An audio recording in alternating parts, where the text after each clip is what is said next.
Makin lama makin ramai orang Arab di Syria mati. Ada ibu yang meninggal dunia, ada isteri yang menjadi janda, ada anak yang menjadi yatim. Kerana apa? Pertempuran akhir zaman antara tentera Islam pimpinan Imam Mahdi dan Nabi Isa bertempur dengan tentera Dajjal berlaku di bumi Syam, Syria. Bismillahirrahmanirrahim. Alhamdulillahilladzi khalaqal mauta wal hayata liyabluwakum ayyukum ahsanu amala wa huwal azizul ghafur. Ashhadu an la ilaha illallah wa ashhadu anna Muhammadan abduhu wa rasuluh. Wa nusalli wa nusallim ala sayyidina Muhammadin wa ala alihi wa sahbihi ajma'in. Radina billahi rabba wa bil islami dina wa bi Muhammadin nabiyyan wa rasulah. Tuan-tuan, puan-puan, muslimin, muslimat yang dirahmati Allah, Assalamualaikum warahmatullahi ta'ala wabarakatuh.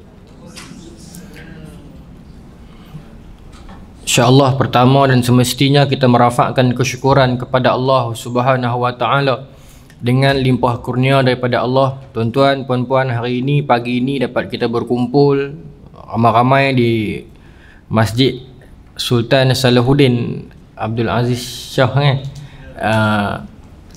Saya takut silap sebut nama, betul kan? Di negeri Selangor ini, alhamdulillah ni pertama kali saya, bukan pertama kali sampai Selangor, pertama kali bercakap di masjid di Selangor. Sebelum berkesempatan, sebelum ni pernah, tapi bukan masjid lah, saya lebih kepada IPT, Institut Pengajian. Walaupun saya lama duduk Selangor, saya duduk Selangor 6 tahun lebih, dekat 7 lah. Saya belajar orang pekat. Saya try bagi tak pekat sangat. Saya belajar di UIA di Gombak dalam tahun 2010 sampai 2014. Kemudian saya stay di sinilah. Saya buat kerja-kerja penulisan.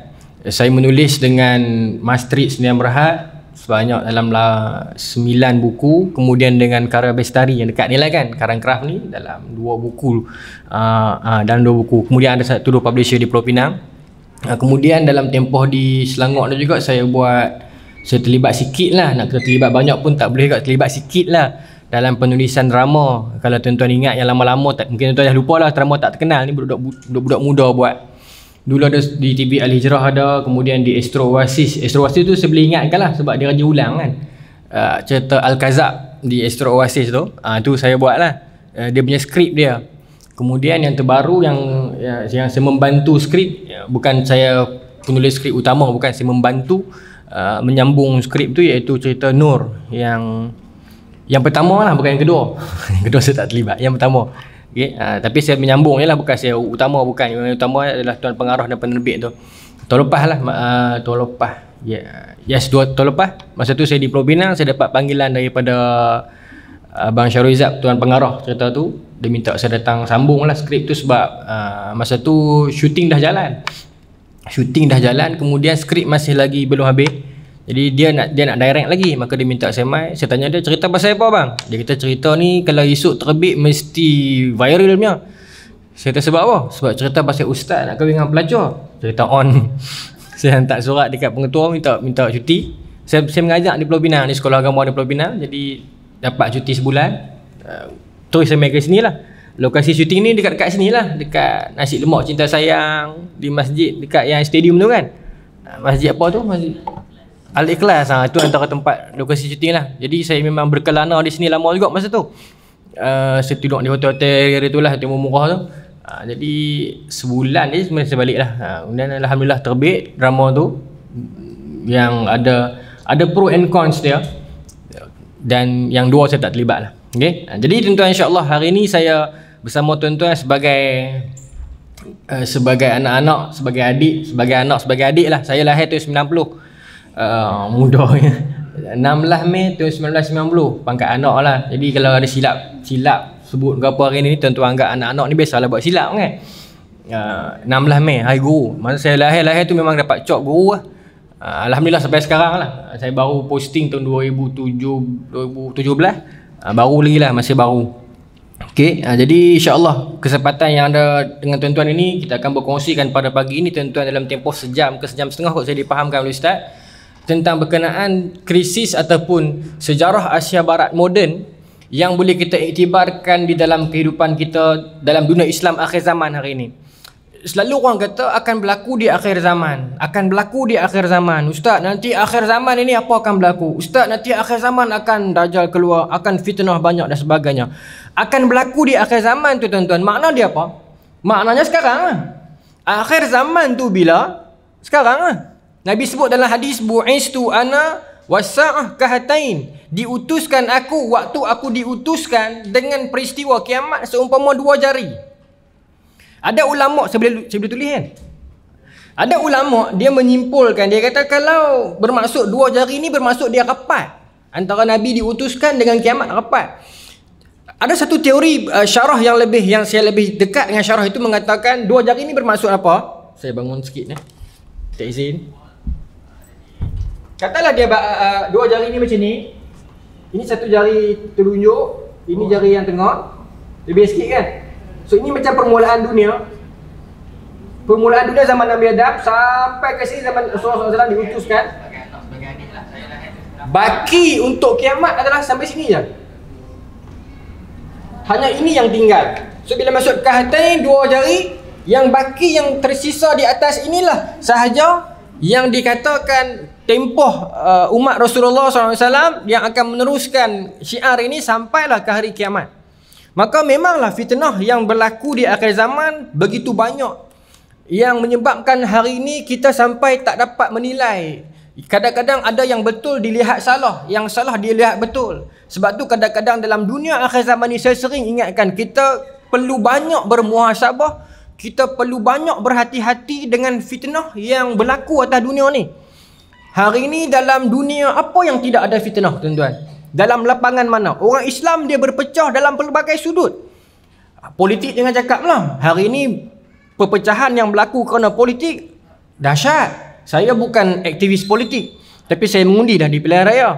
Tapi undi saya rahsia lah.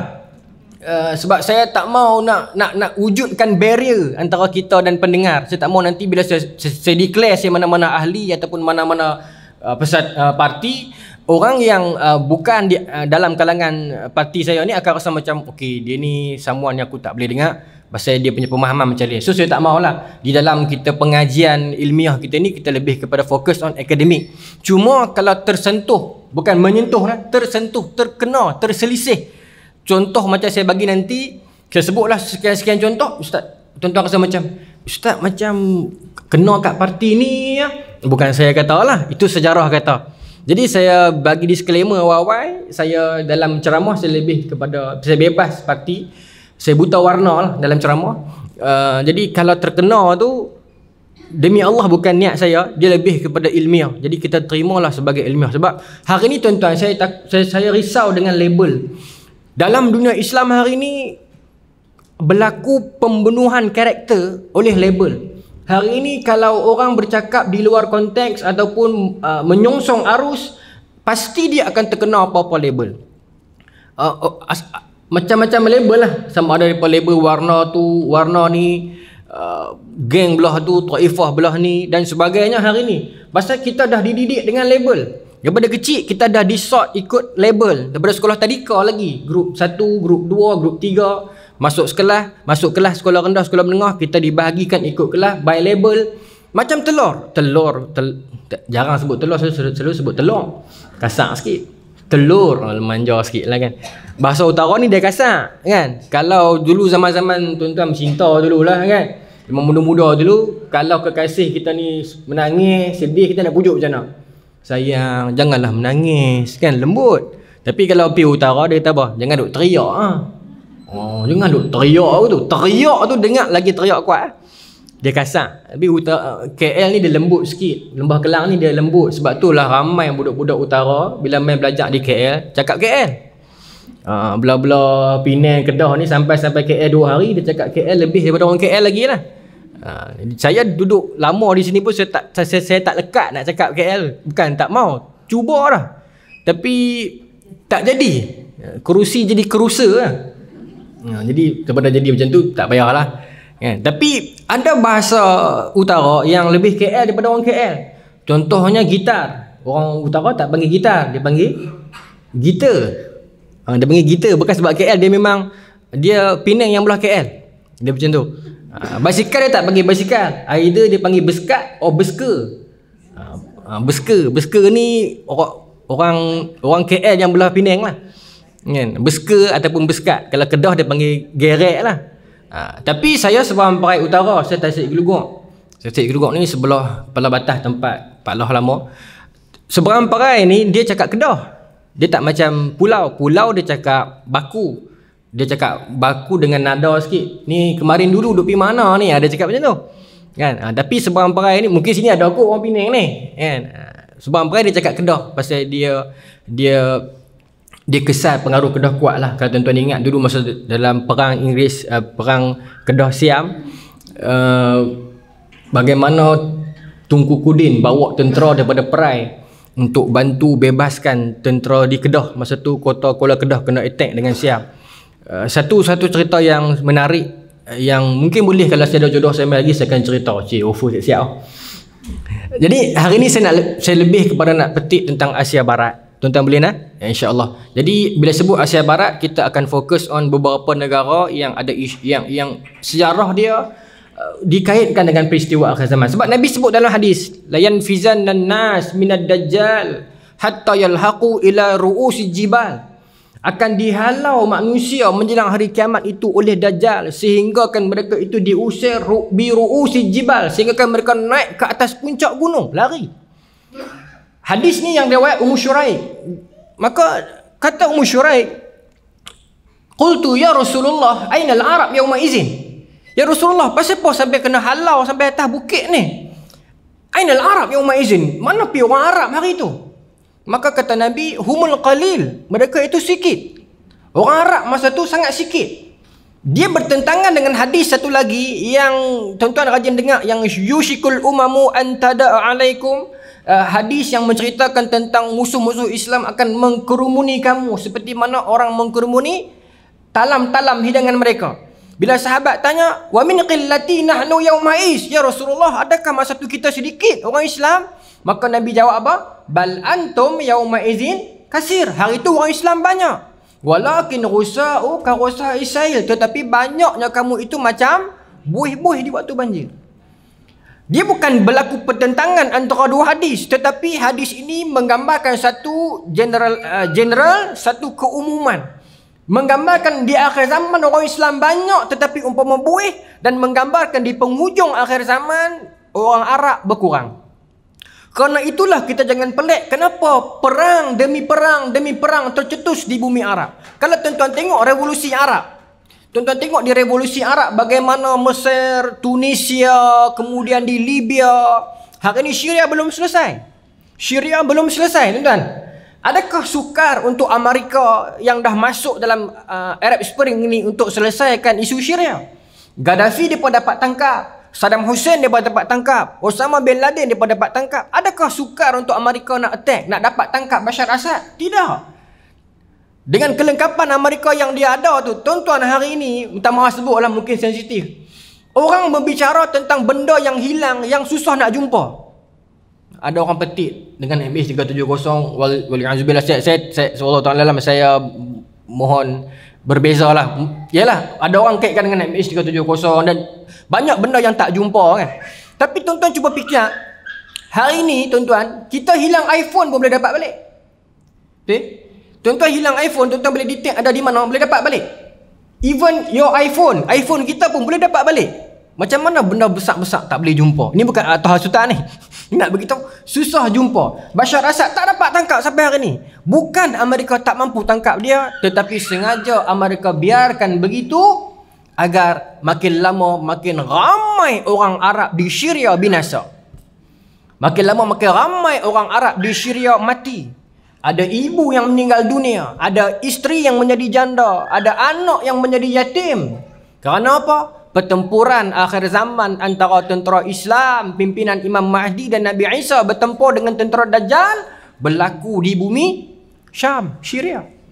So, in that context, dalam konteks itu, mereka telah prepare biar kita musnahkan potential threat yang ada. Bunuh dulu.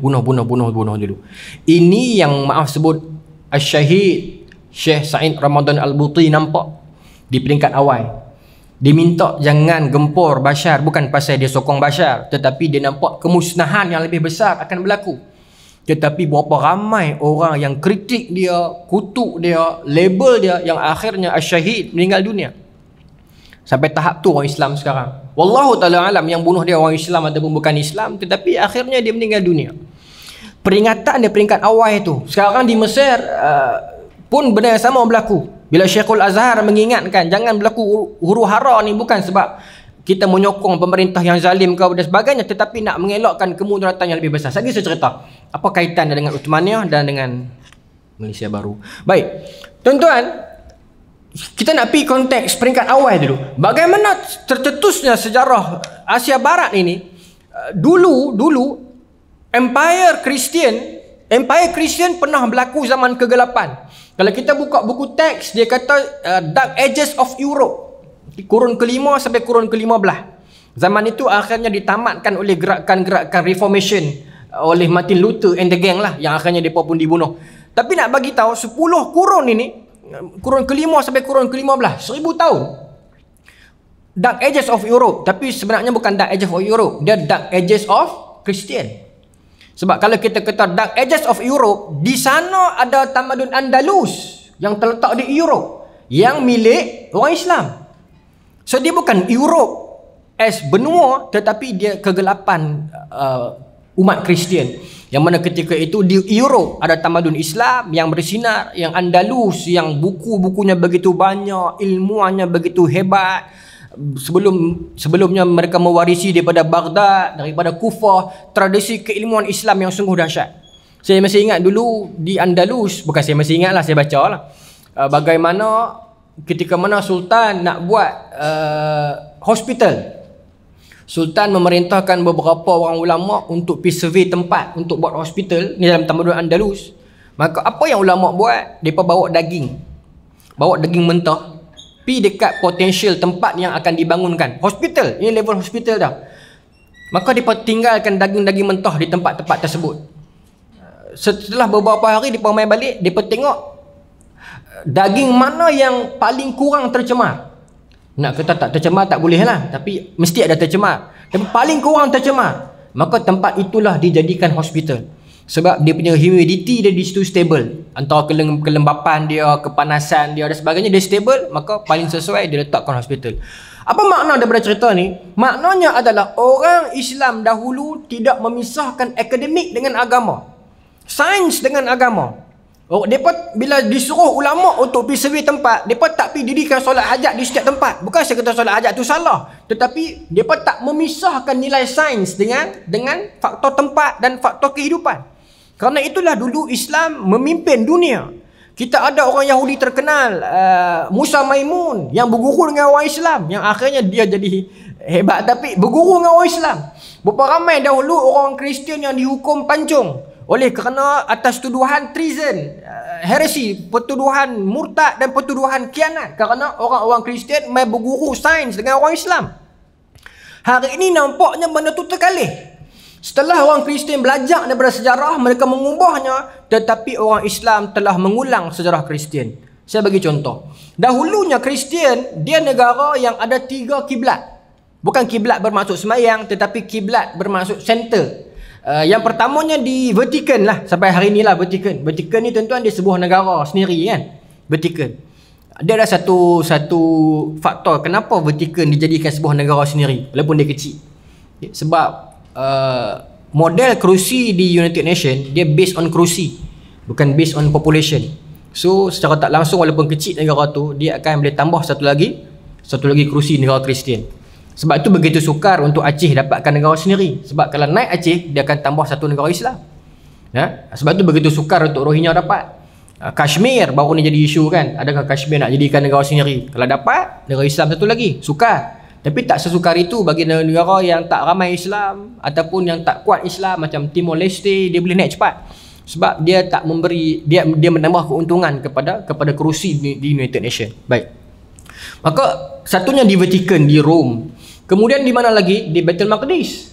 Baitul Maqdis dalam perang salib pertama Kristian dapat balik. Kemudian satu lagi di Constantinople. Okey. Tuan-tuan, dalam tahun 1187 Masihi berlaku perang salib yang dipimpin oleh Sultan Yusuf, ataupun tuan-tuan lagi kenal dengan nama dia Salahuddin Al-Ayyubi. Nama dia Yusuf. 1187 Islam membebaskan Baitul Maqdis dalam perang salib. Maka jatuh satu kota Kristian ke tangan orang Islam. Antara faktor bagaimana Islam boleh menang kerana perpecahan Kristian. Masa zaman itu Kristian kaum Frank yang memerintah di Baitul Maqdis terbahagi kepada dua, iaitu geng Helang dan geng Merpati. Dua kelompok geng yang tak pernah setuju antara satu sama lain. Perbalahan ini menyebabkan bukan nak kata mudah pun tak boleh juga, susah juga, tetapi antara faktor yang membolehkan Islam menang kerana perpecahan Kristian, yang akhirnya bila di babak akhir peperangan, geng Merpati boikot, geng Helang yang lawan. Kemudian apa lagi faktor yang menyebabkan Kristian kalah? Saya masih ingat dalam satu buku karangan Karen Armstrong. Dia ni penulis barat tapi dia pakar penulisan Islam, dan bila dia tulis tentang Islam dia adil. Kalau Islam perlu dipuji, dia puji. Kalau Rasulullah mulia, dia sebut mulia. Okey, maka dia kata setelah menang Islam di Baitul Maqdis ketika itu, maka ditahan orang-orang Kristian jadi tawanan. Sultan Salahuddin Al-Ayyubi buka macam tender, buka macam promosi, siapa nak beli balik tawanan Kristian, orang Kristian yang kaya, raja-raja Kristian yang kaya nak beli orang Kristian ini, beli buat balik. Kami tak mau jadikan jadi tawanan, tak mau seksa mereka, beli, tebus. Harga dia sangat murah, equal tu sepasang kasut dia untuk seorang Kristian.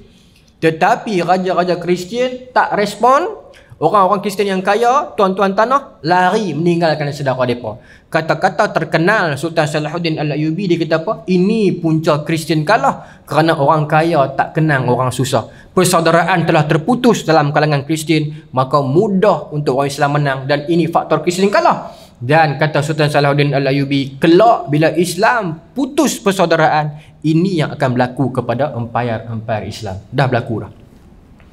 Dah berlaku dah hari ini. Baik. Maka 1187 Islam menang. So 3 tadi tu, Vatican, Baitul Maqdis, Constantinople. Maka 1187 Baitul Maqdis Islam dapat. Dalam tahun bila Constantinople?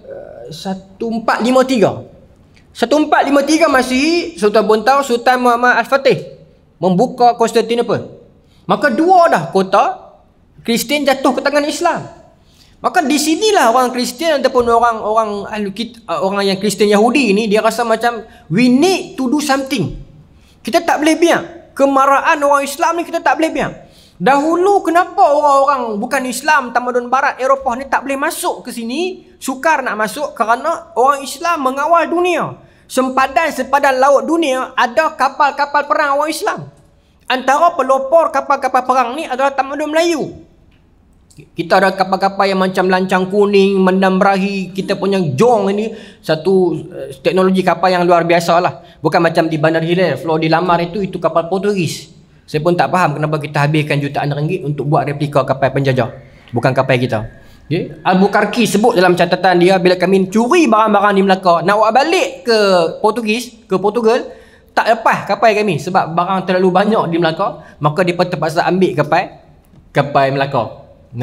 Kapal Melaka ni kebolehan dah sampai tahap dia boleh, kalaulah boleh angkat kapal Portugis ni naik atas kapal Melaka. Yang besar kapal kita. Kalau dalam istilah hari ni ada satu flight nama dia Antonov 225, Rusia punya buatan. Flight itu dia boleh bawa flight yang lain di atas dia. Besar lah Rusia punya. Okey, baik. Maka besar. Tapi mereka tak boleh tembus mai sini sebab di tengah-tengah lautan ada tentera Islam yang mengawalnya. Jadi mereka tak boleh cross. Kalau tuan-tuan tengok peta di Eropah, mereka nak cross mai, tak boleh. Pasal sentiasa ada tentera Islam. Tetapi selepas daripada itu, setelah berlaku macam ni, maka orang-orang Kristian ini bincang, apa patut kita buat? Target pertama mereka adalah, yang pertama nak jauhkan Quran dengan orang lah. Kemudian nak masukkan budaya-budaya yang kita istilahkan sebagai spider masuk ke dalam dunia Islam. Saya selalu sebut benda ni. Tapi di Selangor tak bisa sebut lagi kan. Saya sebutlah. Spider ni SPIDER. Sport, politik, ideologi, drug, entertainment, relationship. Masukkan seekor binatang ni ke dalam tamadun Islam, dia akan hancur oleh seekor spider. Itu antara yang dia buat. Kemudian antara target dia lagi apa? Kita musnahkan kota-kota Islam dunia. Okay. Musnahkan kota-kota Islam dunia. Dia target yang pertama kota Islam dulu. Nak target empire terlalu besar, target kota.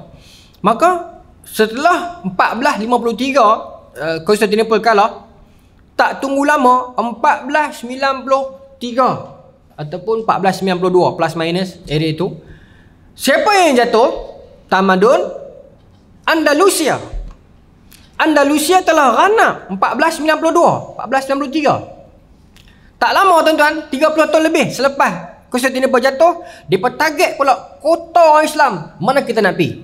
So yang pertama jatuh Andalus 1493. Kemudian tuan-tuan tambah lagi 20 tahun lebih kurang, the next city yang fall, kota apa? 15 Melaka. So Melaka duduk dalam, Melaka ini dia berdiri sama tinggi dan duduk sama rendah dengan empire Islam yang besar. Dia setaraf dengan Baghdad, Kufah, Andalus, Dimash. Ini Melaka. Tapi berapa ramai orang yang sedar benda ni? Kita cuma memandang Melaka sebagai tempat beli belacan lah hari ni kan. Dengan ada karaoke open dekat apa Mahkota Perik tu. Kemudian boleh naik kapal yang dua alam tu kan, cruise tu. Tapi kalau dulu kita kenal Melaka ni hang tua, hang jubat. Macam Buya Hamka sebut dalam buku dia Kenang-kenanganku di Malaya. Dia kata apa? Dahulunya orang Melayu bila dia perang, dia disajikan dengan syair dan muzik perang. Hari ni New Zealand ada, Hakka kan. Mereka diraikan dengan hikayat perang, syair perang dan cerita dan nyanyian perang. Hikayat Amir Hamzah dibacakan ketika perang. Tapi kata Buya Hamka, setelah berlaku kemerdekaan, semua itu hilang, yang tinggal cuma dondang sayang. Ini Buya Hamka sebut. Hari ni bangsa kita makin lama makin lembut dan lembut. Dahulu zaman tuan-tuan, zaman saya sempat lagi, anak-anak kita turun ke lumpur, turun ke sawah padi, main tuju kasut, main aciligan duduk. Bahasa KL tak tahu benda apa. Aciligan duduk ni KL apa? Kalau duduk tak, dia tak kenal. Macam tu lah tuan-tuan faham aciligan duduk ni kan. Kalau berdiri dia kena lari lah. Dia duduk dia selamat lah. Okay. Kemudian ada water ice. Ice water ke water ice? Kan? Ada 3-4 benda lah. Tuju kasut, kemudian banyak lah. Kerah anak-anak kita ni. Setakat yang laki ni faham lah. Setakat kena tungau tu biasa lah. Kan? Banyak benda. Tapi hari ni anak-anak kita cuma berkasar dan mengeluarkan peluh dalam tab. Dalam media sosial. Hari ni TikTok tuan-tuan tengok lah. Apa yang jadi? Okay. Hari ni bangsa kita. Okay. Makin lama makin dilembutkan oleh hiburan, oleh fitnah dunia ni. Maka itu yang berlaku. Sedangkan dulu tamadun kita besar, kita bertempur dengan kuasa-kuasa besar dunia serentak. Dahulu tuan-tuan kerajaan Kedah, dia berhadapan dengan serangan daripada Siam, berhadapan dengan serangan daripada Aceh peringkat awal, berhadapan dengan serangan daripada kerajaan daripada China Selatan, bangsa Siam itu. Kemudian daripada Inggeris, kemudian main lepas tu daripada Portugis, main daripada Belanda, kerajaan Melayu Islam ni. Dia bertempur simultaneously, serentak. Diserang luar dan dalam. Tapi kita berjaya untuk menghadapi benda tu. Tapi hari ni kalau tercetus lagi, wallahu ta'ala alam. Saya selalu sebut, saya tak tahu lah sensitif ataupun tidak, tapi siang sadar kot, ni akademik. Hari ni orang duk laung, minta maaf dulu lah, saya bukan parti mana-mana. Hari ni orang duk laung 13 tu lah. 13 tu. Saya selalu sebut, saya kata jangan, saya kata. Sebab apa? Bukan kita menyokong bangsa lain, umat lain, tetapi kalau berlaku sekarang dalam tempoh umat Melayu Islam berpecah, akan wujud watak-watak baru si Kitul dalam dunia hari ini. Akan wujud Saleh Kamil yang baru, ataupun nama apa? Buang dalam Mak Sajid Hasan tu. Okay.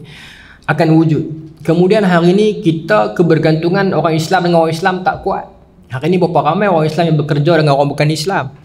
So dia kata kalau 13 Mei seronok berlaku perang lah, baling barang ni perang. Orang seronok perangnya, sedangkan perang ni bukan benda yang seronok. Jangan cerita 13, cerita 14 saya kata.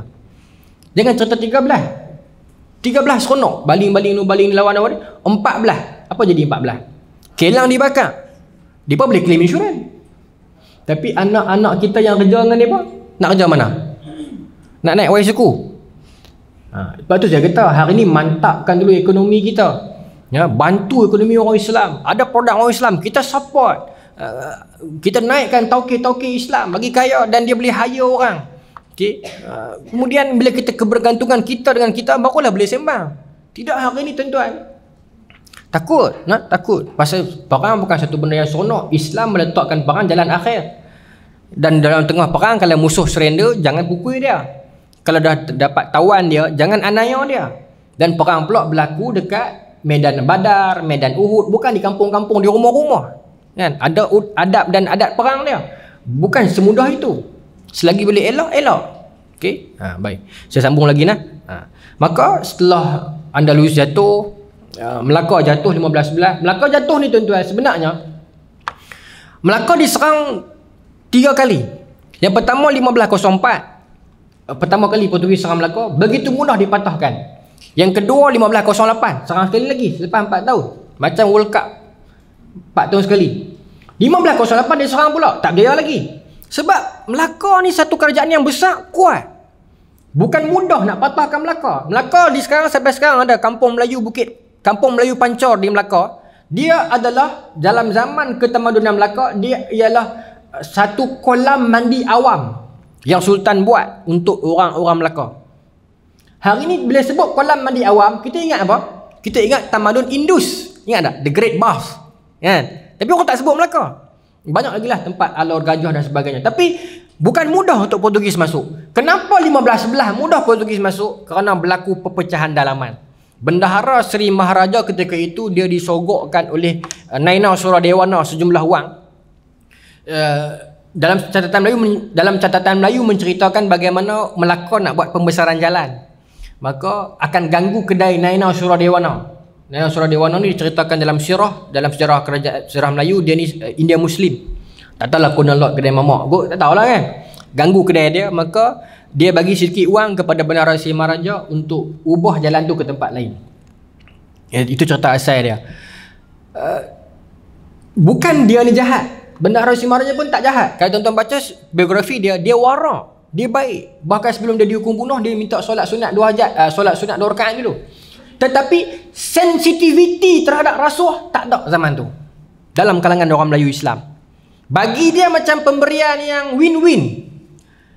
Dia tak jahat, semayang, tahajud, bagus, warak. Tetapi dia cuma anggap benda ni benda kecil. Dah berlaku di Malaysia sekarang. Sensitiviti terhadap rasuah kurang dalam kalangan orang Islam. Maka bila disogokkan, berlakulah pendengkian. Ada Raja Mendeliar, ada Laksamana Koja Hasan yang terefek oleh benda tu. Maka dia orang Penang kata cucuk, orang KL kata apa? Pi hasut. Pi hasut Sultan Mahmud Shah, pi buat fitnah mengatakan Bendahara Seri Maharaja pakat dengan Naina Suradewana nak gulingkan Sultan. Sedangkan contoh-contoh yang lain. Sebab mereka pun geram kat Bendahara, dan kebetulan Sultan masa tu pun tengah bengang dekat Bendahara sebab Sultan tolak pinangan Bendahara tolak pinangan Sultan Tun Fatimah. Tapi Sultan tak boleh buat apa lah, cuma dia tunggu geram dapat poin. Maka tuan-tuan, Sultan menghantar Tun Indra dan Tun Suradiraja untuk membunuh Bendahara Seri Maharaja. Bendahara bila tengok keris Sultan ni kalau zaman tamadun dulu, bila bawa keris Sultan bermaksud dia akan dihukum bunuh. Maka kata Bendahara, masa tu ada Tun Ali dengan Laksamana Hasan nak lawan, tapi Bendahara kata jangan lawan. Kalau hang lawan, benda ini akan jadi lagi besar. Dia tak mau. Biarlah aku seorang korban, jangan cerita ke orang. Maka dia minta izin kepada Tun Sura dan Tun Indra dan Tun Suradiraja. Dia kata izinkan aku solat sunat 2 rakaat sebelum aku menjumpa Tuhan aku. Maka dia naik solat, dia turun dan dia relakan diri dia dihukum bunuh. Maka Bendahara Seri Maharaja orang yang faham. Jangan huru-harakan Empire Islam. Tapi bila berita ni sampai dekat luar, tuan-tuan boleh buka dalam buku sejarah mana pun. 1511 bila berlaku serangan ketiga Portugis, apa berlaku? Orang rakyat Melaka boikot, tak mau keluar perang. Sebab kemarahan mereka bila Bendahara Seri Maharaja dianiaya dan dizalimi, difitnah, dianiaya dan dizalimi. Sebab dalam 2 kali perang awal itu Bendahara Semaraja lah yang pimpin tentera, yang bagi semangat, yang turun padang. Maka rakyat sayang dekat dia. Sekali dia dizalimi dan dianiaya, maka rakyat Melaka boikot, tak mau turun medan bila Portugis main kali ketiga. Maka kerajaan terpaksa import upah tentera-tentera daripada bangsa orang-orang laut dan orang Jawa ni mai untuk bantu. Tapi tentera upahan ni tuan-tuan tak mana sangat dia nak berjuang. Yang akhirnya Portugis dapat Melaka. Okay. Ini antara sebab jatuhnya empayar, fitnah, dengki dan rasuah. Yang macam saya kata tadi, kita tak pernah kritik bendahara orang yang jahat. Memang tak dinafikan. Saya baca biografi dia, memang dia orang yang baik, warak, beriman, soleh, tapi sensitif terhadap rasuah itu kurang. Sensitif, dia mungkin anggap macam ini pemberian hadiah biasa kan. Tuan-tuan, maaf sebut kalau ada rakan-rakan Indonesia dalam video ni ke. Indonesia kalau tak ada rasuah, dia boleh jadi kuasa dunia. Dengan kekuatan bangsa dia yang berani, yang cekal. Tuan-tuan tengoklah dia naik bangunan tinggi-tinggi kan.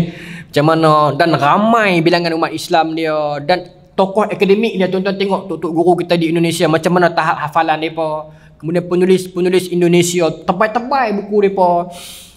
Tapi kerana rasuah, dia jatuh ke bawah. Tapi sekarang Indonesia sedang reform, sedang buat pembaharuan sikit demi sedikit. Kalau benda ni berterusan, dia akan jadi kuasa dunia. Sebab antara negara yang ditarget oleh Yahudi untuk berlaku revolusi adalah Indonesia dulu. Tetapi jangkaan mereka meleset. Rupanya yang berlaku revolusi di mana? Di Iran tahun 79. Mereka tak pernah sangka Iran akan revolusi, sebab mereka ingat Syah Iran tu mereka dah kawai dah. Dan Syiah cuma 10%. Tak perlu buat apa-apa kot. Rupanya naik revolusi di situ. Tetapi kesilapan Iran bila dia menjenamakan revolusi dia dengan Syiah, maka kita tak sokong lah. Tapi kalau dia jenamakan atas Islam sahaja dengan libatkan Syiah, insyaAllah orang Islam sokong masa tu. Baik, saya boleh sambung lagi ke? Nampak jam sabut dah tuan-tuan. Cerita nak cerita Asia Barat, pergi cerita Melaka. Bergambar dia bila main Merdeka ni jadi semangat. Bukan boleh main dah sini kan. Sekali ni je nak main. Jadi alang-alang main cerita je lah. Baik, saya nak sambung. Tuan-tuan, setelah dapat jatuhkan Empire Islam, mereka menyusun strategi yang ini sebenarnya dia bab yang lain. Strategi dia bab yang lain tapi ada kaitan. Strategi untuk dapatkan kelompok dia.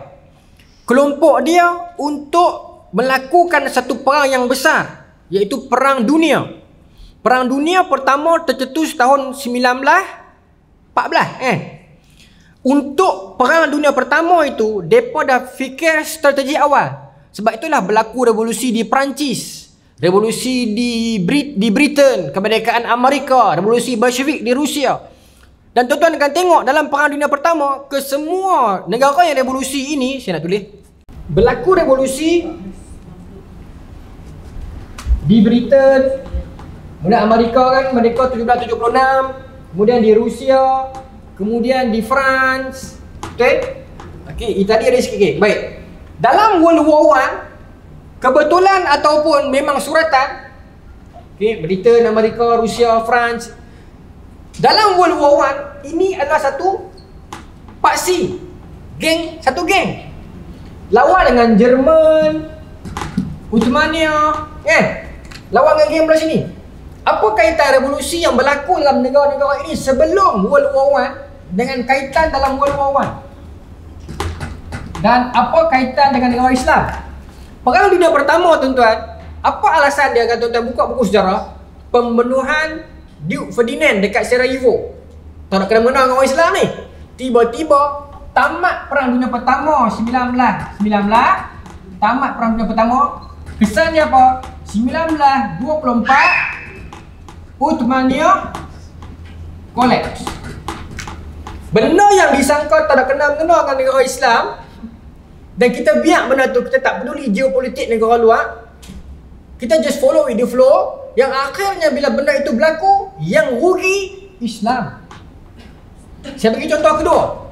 Perang Dunia Kedua 1939 start. Apa faktor dia, punca dia tuan-tuan buka dalam buku sejarah? Oleh kerana Jerman tak puas hati dengan Versailles Treaty, perjanjian berat sebelah. Maka dia lawan mencetuskan Perang Dunia Kedua. Tamat Perang Dunia Kedua 1945. Okey. Tadi alasan di Sarajevo, ini alasan di Jerman. Yang rugi Uthmaniyah. Perang Dunia Kedua tamat, yang rugi apa? 1947 Palestin jatuh ke tangan Israel. Kesemuanya permulaan itu dianggap macam tidak ada kaitan dengan kita, tetapi akhirnya yang rugi kita. Sebab penyakit orang Islam yang memisahkan keilmuan akademik, sejarah, geopolitik dengan agama dia, menyebabkan dia less sensitive on what happen atas dunia ni. Perbincangan tentang geopolitik, sejarah kurang diwacanakan. Sedangkan sejarah, tuan-tuan, kalau kita melupai sejarah, sejarah akan ulang dan ajak kita balik. Pentingnya untuk kita belajar sejarah, pentingnya untuk kita tengok belakang. Seperti mana kita bawa kereta kasar sangat, kereta kan. Tuan-tuan bawa kereta, cermin depan 1, cermin belakang 3, side mirror kanan, kiri dan cermin atas tu. 3 kali tengok belakang, 1 tengok depan. Bermaksud in order for us to move depan, kena pastikan belakang kita ambil iktibar apa yang terjadi.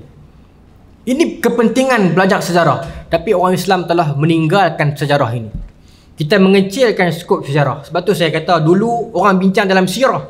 Bila buka kitab sirah, kita ada Ibnu Katsir yang mengarang kitab sirah yang banyak. Kemudian kita ada Ibnu Hisham, Ibn Ishaq, yang tokoh-tokoh sirah. Ibnu Khaldun pun sendiri, Ibnu Battutah pun dalam karangan Rihlah dia banyak menceritakan sirah. Tetapi tuan-tuan perasan tak, sirah orang Islam stagnan, dia berhenti. Dia berhenti setakat Rasulullah, Khulafa' Ar-Rasyidin, kemudian Daulah Islamiyah. Sampai Uthmaniyah dia stop. Sampai hari ni tahun bertambah 2018, 2019, 2020. Bermaksud tahun-tahun yang kita tinggalkan itu adalah sejarah.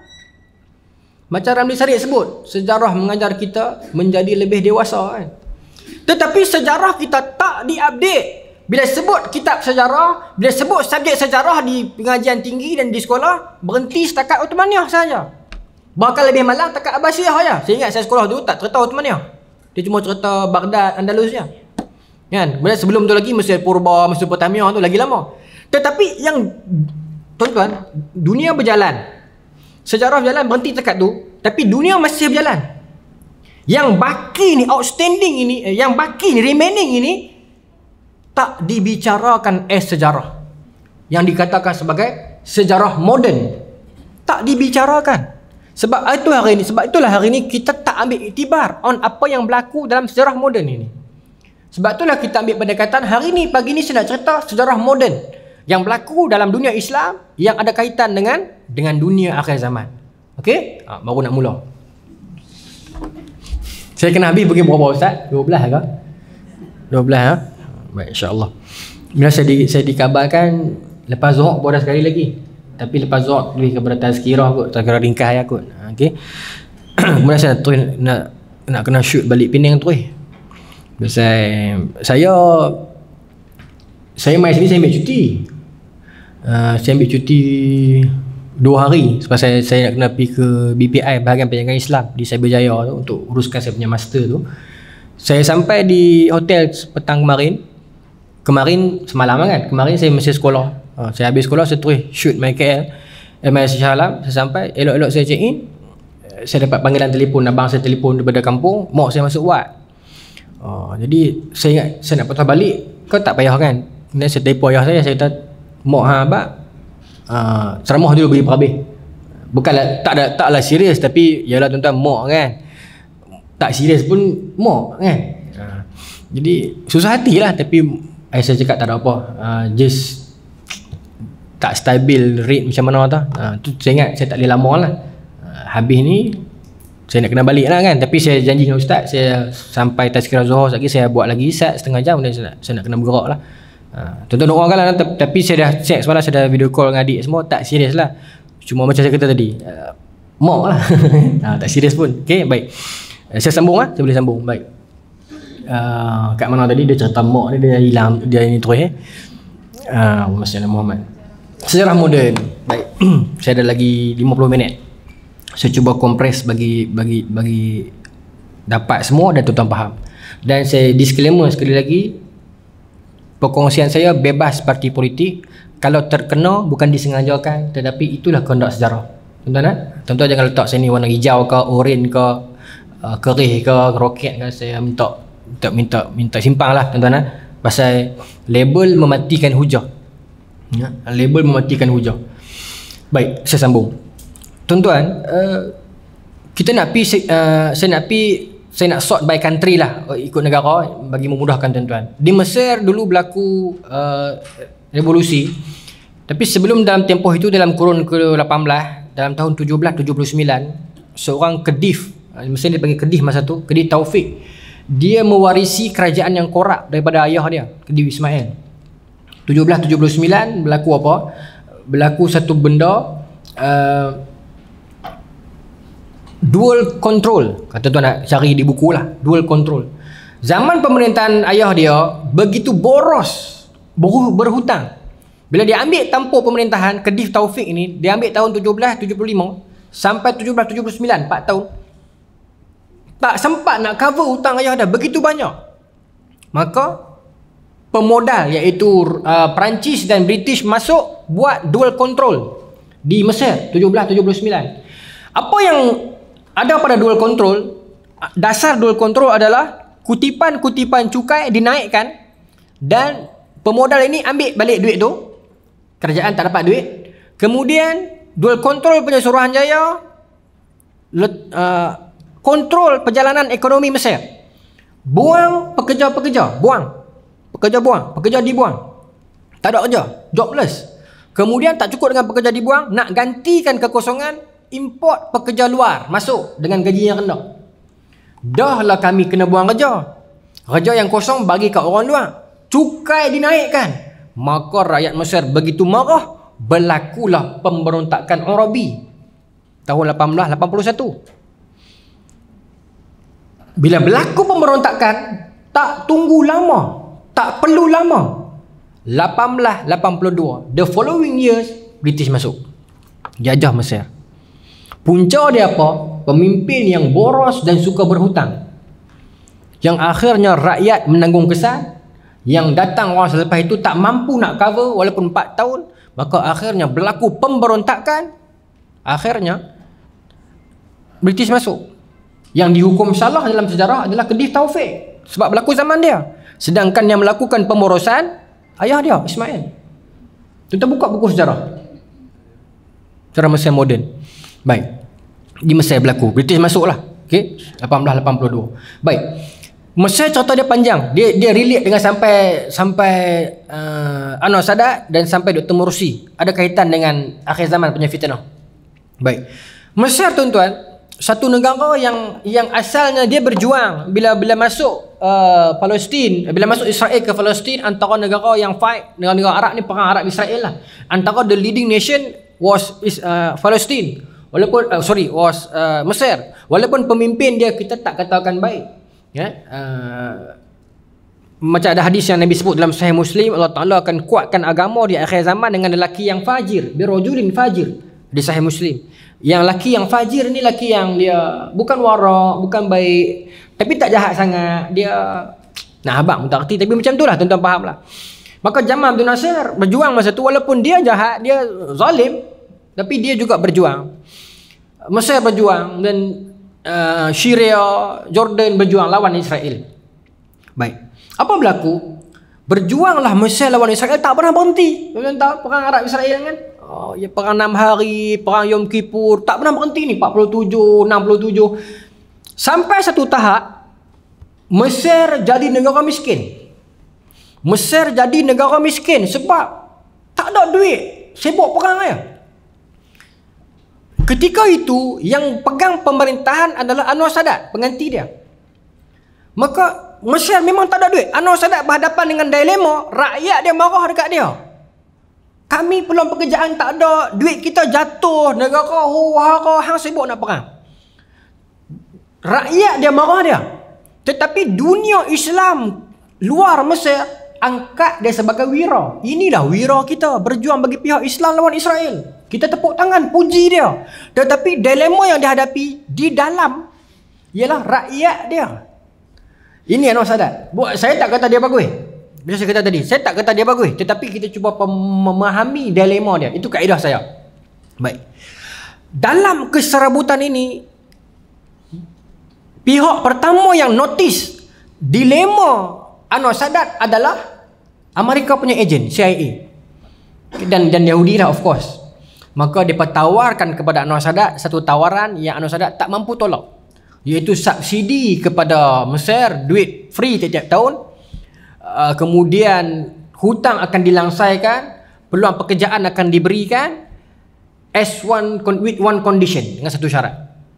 Apa syarat dia? Camp David. Perjanjian Camp David. Masa tu Jimmy Carter kan yang jadi pengadil. Perjanjian pendamaian Israel Mesir dalam Camp David tahun 78. Maka Anwar Sadat sign perjanjian itu, sekaligus dengan sign perjanjian itu memberi makna dia berkhianat kepada negara Islam dunia. Memang khianat. Pasal bila dia sign, seolah-olah dia iktiraf Israel. Sebab dia sign dengan Israel, sedangkan Israel bukan negara. Tapi bila dia sign bermaksud dia iktiraf sebagai negara. Kesan perjanjian itu, kedua-dua pemimpin ini, Perdana Menteri Israel dan Anwar Sadat, dapat anugerah Nobel untuk tahun itu. Kongsi. Kemudian kedua-dua negara ini diberi dana oleh Amerika dan Yahudi, bank Yahudi, dapat duit. Kemudian peluang pekerjaan disediakan. Kemudian tertubuh satu syarikat nama EMG, East Mediterranean Gas, yang difund oleh Israel, oleh Yahudi untuk membantu jana gas dan minyak di Mesir. Dan fakta, orang Israel boleh akses beli minyak Mesir dengan harga dia lagi murah daripada orang Mesir beli minyak Mesir. Imbang khianatan. Okay. Orang tuduh Anwar Sadat khianat. Yes, memang khianat lah. Dan apa kesan dia? 78 dia sign perjanjian itu. 79 tahun selepas itu Liga Arab buang Mesir daripada Liga Arab selama 10 tahun. Baik. Yang saya nak cerita kat tuan-tuan pagi ni nak tarik perhatian tuan-tuan secara akademiknya, itulah perangai orang Islam. Ketika mana dia susah, dia seorang, dia berjuang, kita tepuk tangan. Kita tepuk tangan, tapi kita tak pernah ambil ruang untuk tanya dia, hang berjuang untuk Islam, untuk kami ni, apa yang hang perlukan? Sama macam di tahfiz, di mana pun di Malaysia sekarang. Kita puji dia, kita angkat dia, tapi kita tak tahu apa dilema dalaman dia. Tapi sekali dia berpaling tadah, kita buang dia. Buang terus pada Liga Arab. 10 tahun mesti dibuang. Saya tak kata Anwar Sadat bagus. Dia sign, dia salah. Tetapi nak didik orang Islam, itulah penyakit umat Islam. Kita cuma jadi penonton dan penepuk tangan. Sekali wira kita jatuh dan berpaling tadah, kita hukum dan buang dia tanpa kita bertanya apa dilema dia. Benda ni berulang. Sultan Abdul Hamid kedua, saya patah balik sikit. Uthmaniyah. Okey, tak mau bagi tuan-tuan pening, saya lukis. Saya tulis. Lukis tau, tulis. Saya buktikan dekat tuan-tuan. Benda ni berulang. 1896 Theodore Herzl karang satu buku tentang The Jewish State, negara Yahudi. 1897 mereka tubuhkan persatuan mereka lah, Persatuan Yahudi Dunia. Okey. Ya. Saya di sini saya nampak terang. Dan ni okey, 1896 dia karang satu buku The Jewish State. 18 ini terang. 97 mereka tubuhkan gerakan Zionist National Dunia kan. Tahun yang sama Theodore Herzl pergi jumpa dengan Sultan Abdul Hamid kedua, minta nak beli tanah Palestin. Beli bukan rampas, beli. Masa ni Sultan Abdul Hamid kedua alami masalah. Masalah yang sama macam Anwar Sadat. Masalah yang sama macam Khedive Taufik, iaitu pemerintah sebelum dia boros, buat istana tanpa, sorry tuan-tuan saya tak didik dengan Malaysia buat pusat pemerintahan yang kaya ni, buat masa tu isu railway, landasan kereta api, sama je macam kita. Yang begitu boros. Sultan Abdul Hamid kedua mewarisi kerajaan itu. Dia tak khianat, tapi dia mewarisi dan tekanan masa tu. Kalau tuan-tuan baca sejarah Libya, bagaimana ketika mana Libya ni siapa? Umar Mukhtar. Kan? Depa diancam oleh Itali kan? Itali minta bantuan Uthmaniyah tak mampu bagi. Gerakan As-Sanusiyah, Muhammad Ali As-Sanusi, mereka boykot Uthmaniyah masa ni sebab Uthmaniyah tak bantu mereka bila Itali serang mereka. Ini di Libya. Bukan Uthmaniyah tak bantu, tak mampu bantu. Pasal dia sendiri pun teruk dah. Kalau keadaan begitu, Yahudi nampak. Dia pergi jumpa dengan Sultan Abdul Hamid kedua, tawarkan nak beli tanah Palestin. Sedangkan sebelum itu ada disebut sebagai Uganda Scheme. Perjanjian Uganda, negara Afrika menawarkan tanah Uganda percuma kepada pemodal-pemodal Israel untuk duduk jadikan negara Israel di Uganda free. Tak payah perang, tak payah bayar. Pasal dia tahu Israel kaya, orang Yahudi. Tapi dia tak mau. Bermaksud mereka punya tujuan bukan nak duduk negara sendiri, nak duduk negara Palestin. Maka minta ke Sultan Abdul Hamid dengan, tuan-tuan boleh baca tawaran dia apa. Theodore Herzl, tawaran dia apa? Hutang Uthmaniyah diselesaikan oleh banker-banker Yahudi. Satu, hutang selesai. Tuan-tuan, hutang selesai, siapa tak mau? Kan? Yang kedua, Sultan dapat allowance asing kepada Yahudi setiap bulan. Kedua. Yang ketiga ni menarik. Yahudi tawarkan kepada Sultan Abdul Hamid kedua agar kalau Sultan sudi jual, bukan bagi free jual tanah Palestin ini, kami akan bina sebuah Universiti Islam Uthmaniyah di Palestin. Dia tak kata kami nak bina gereja, dia tak kata kami nak bina SJKC, SJKT. Kami nak bina Universiti Islam. Dia nak tarik perhatian. Kalau kita ni kita kata apa? Universiti Islam tak apalah kan, baguslah. Tapi kelicikan Yahudi ni tuan-tuan, kelicikan mereka. Mereka punya style, sebenarnya baca dalam buku karangan mereka ni, bagaimana Yahudi bantu ekonomi Yahudi. Kalau ada kedai sayur Yahudi dan Islam ni di Palestin, kalau kedai sayur Islam satu lereng dengan kita, kedai sayur Yahudi seberang jalan, by hook or by crook beli kedai sayur Yahudi.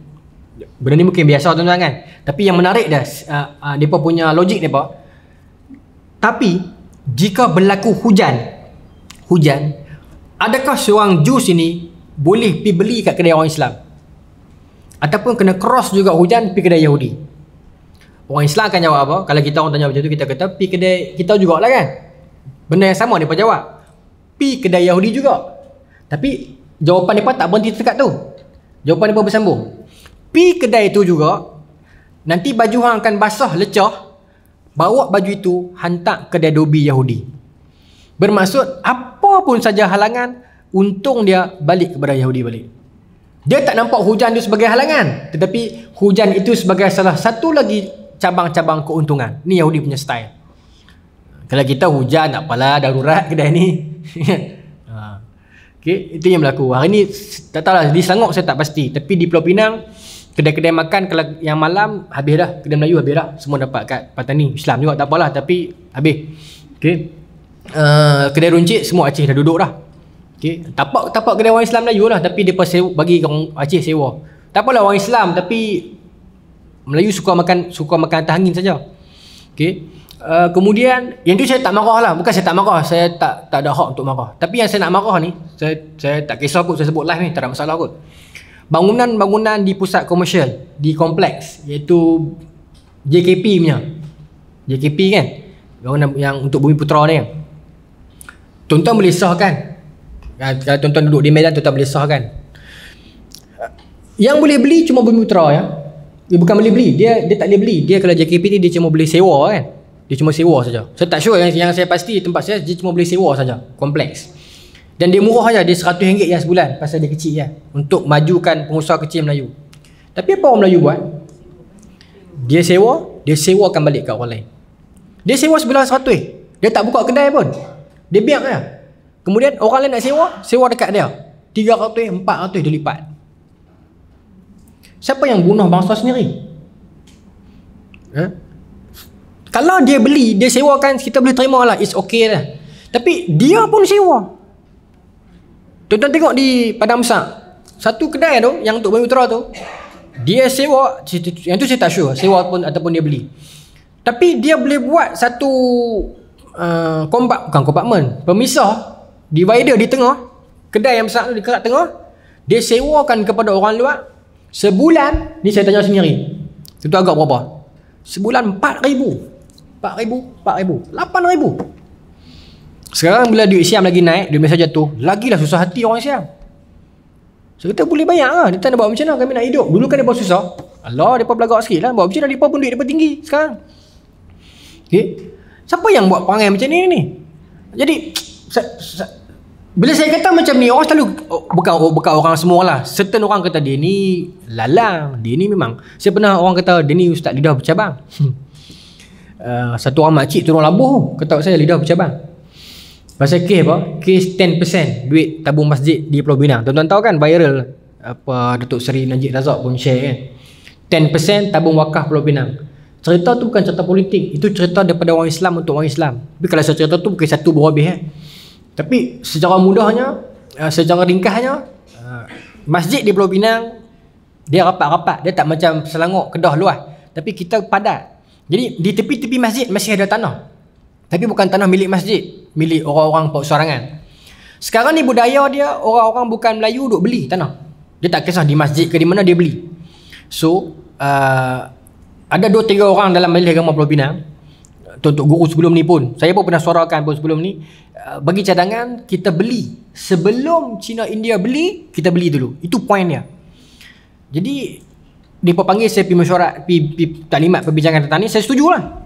Dan kita sebarkan. Jadi dan bila orang politik masuk, dia rosak lah benda tu. Sedangkan dia tidak ada kaitan dengan kerajaan negeri, tidak ada kaitan dengan China, tidak ada kaitan dengan parti politik.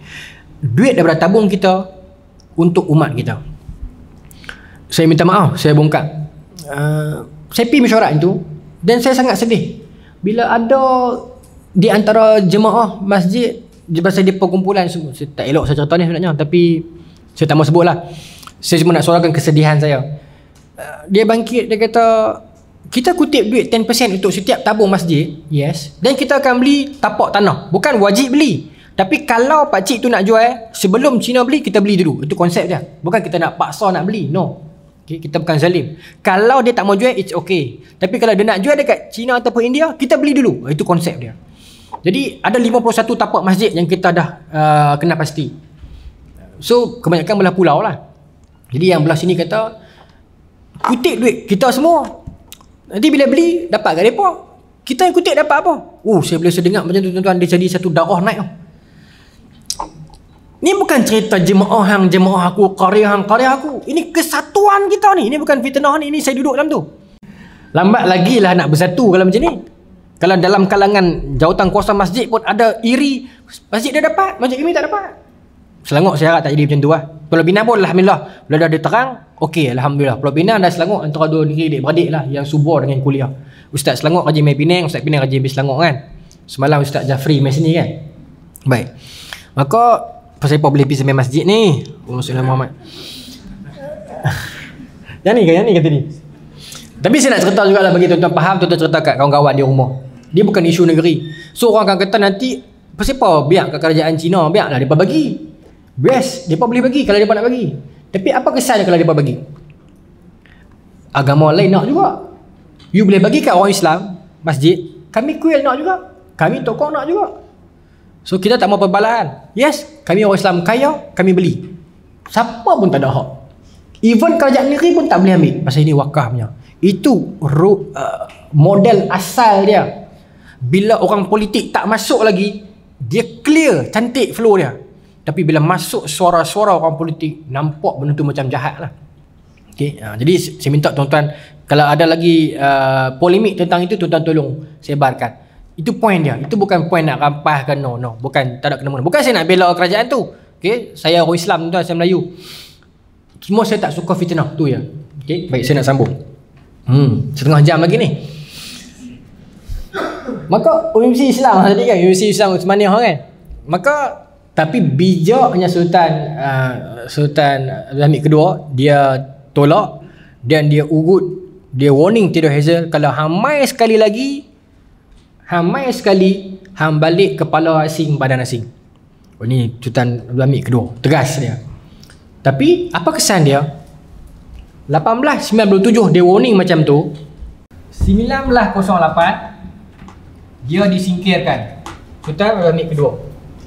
Okay, dia disingkirkan oleh gerakan-gerakan Turki muda yang pimpinan Ataturk. Ataturk pun satu persoalan yang menarik untuk kita share. Ataturk. Okey. Mustafa Kamal Ataturk. Hari ni bila kita tanya orang Islam, bila sebut tentang Mustafa Kamal Ataturk, kita akan ingat apa? Paling dominan sekali orang akan ingat apa? Sebut Ataturk. Bumi tak terima mayat dia. Betul tak?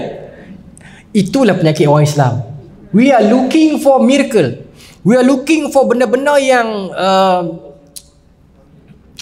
tuan faham lah maksud saya. Macam kita katanya lah, ada satu pakcik di atas bukit di Kedah tu, tuan guru dia tu wali Allah.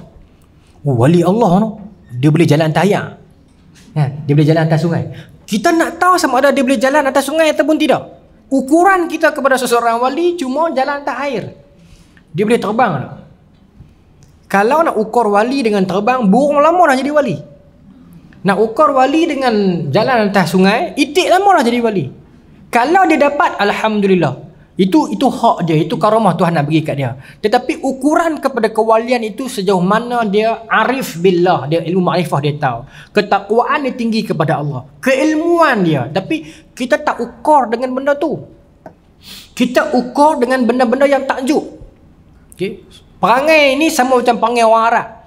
Bila Nabi Allah Saleh dalam sejarah, dalam sirah, tanya orang Arab, hampa nak bukti aku ni Rasul, apa nak bukti apa? Apa jawapan dia, Pak? Keluarkan unta daripada bukit ni. Benda yang miracle. Tetapi bila dalam zaman jahiliah, bila orang jahiliah tanya orang Yahudi, kami nak minta bukti apa Muhammad ni Nabi, orang Yahudi bagi 3 soalan. Roh, Kahfi, Zulkarnain. Itu sikap Yahudi. Dia nak akademik. Suruh Muhammad jawab 3 soalan ini. Tapi orang Arab dia nak tengok unta boleh keluar kat bukit ni. Sebab itu hari ni Yahudi defeat orang Islam. Sebab fokus mereka on akademik tu. Bila saya puji bukan saya reda mereka, kita lawan. Tapi itu antara sikap mereka tu yang kita kena contohi. How they serious on academic issue. Bukan benda yang miracle, bukan macam tu saja. Tapi hari ni dah berlaku pada orang Islam. Nak periksa, suruh Tok Bomo jampi pensel. Anak saya ni Ustaz nak SPM, tolong jampi Ustaz pensel dia. Yang nak jampi pun tak ambil SPM. Kan? Minta maaf lah, saya kurang setuju dengan, bukan kita tak menolak jampi. Yalah, hadis pun sebut ada sahabat yang jampi dengan ayam kan. Tapi saya cerita tu tak main Selangor dah nanti ni. Kita tak tolak, saya tak tolak. Okay? Cuma dia ada perbahasan yang panjang lah. Bila seorang sahabat tu jampi dengan surah Fatihah kan, bagi orang tu minum, kemudian dia ambil upah kan. Saya tak mau cerita yang tu. Okay, saya nak habiskan ini. Saya lagi 25 minit ni. So Sultan Abdul Hamid kedua tolak, tak terima, maka dia dijatuhkan. Berlaku perang dunia pertama dalam range itu 1914 sampai mana tu, saya pedam ke? Ada orang naik pedam tu 1914 sampai 1919 kan, dalam range itu. Okay, World War 1 ini betul lah, 1914 sampai 1919. Okay, perang dunia pertama kan. Baik, dalam range ini apa berlaku? Saya tulis bertabung sikit sekarang. Dalam range ini antara 14 sampai 19, apa berlaku di tengah-tengah? Ada 1916 iaitu Allah teruknya kotak. Revolusi Arab 1916 yang sampai hari ini dikenang sebagai kemerdekaan Arab. Hari ini dikenang. 1916 adalah revolusi Arab. Orang Arab bertempur dengan Uthmaniyah. Arab di bawah Uthmaniyah. Dia minta nak keluar Uthmaniyah. Dia lawan dengan pemerintah dia sendiri. Masa ini resis begitu kuat dalam kalangan Turki dan Arab. Masa tu dalam kalangan orang Turki dia berkata 1 ekor kuda Turki lagi bernilai daripada 1 orang lelaki Arab. Dia dah merendahkan orang Arab. Kemudian masuk T.E. Lawrence of Arabia. Dia masuk ke Arab, dia api-apikan pakauman. Dia kata Quran bahasa Arab, Nabi bangsa Arab, kiblat tanah Arab, semua ni Arab. Tiba-tiba nak duduk bawah Turki. Sekarang kami sediakan bantuan, senjata, lawan dengan orang Turki. Dan Turki dalam tempoh ini dia sedang perang World War 1. Dia berhadapan dengan musuh di luar. Dan malangnya dia berhadapan dengan musuh di dalam. Yang akhirnya dapatlah dekat orang Arab, nak sangat. 1932 setelah bergaduh banyak kali, dapatlah dekat Arab Saudi 1932. Saudi keluar. Syarif Hussein dapat, keturunannya dapat Jordan. Kan? Hashimiyah ni. Saudi 32. Mana ada negara yang nisbahkan pada nama dia sendiri?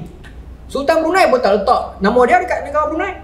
Tapi Saudi, Arab Saudi. Arab ini Saud yang punya. Masuk Arab Saudi tu 32. Macam saya sebut tadi, Mesir dapat EMG kan, syarikat gas. Arab dapat Aramco, iaitu bantuan dana oleh Amerika untuk majukan minyak Arab Saudi, yang akhirnya Saudi jadi kaya raya sampai hari ni. Apa Amerika buat? Dia turut. Maaf sebut, King Faisal saja yang the only yang bagus. Yang lain dia menuruti apa sifu dia buat.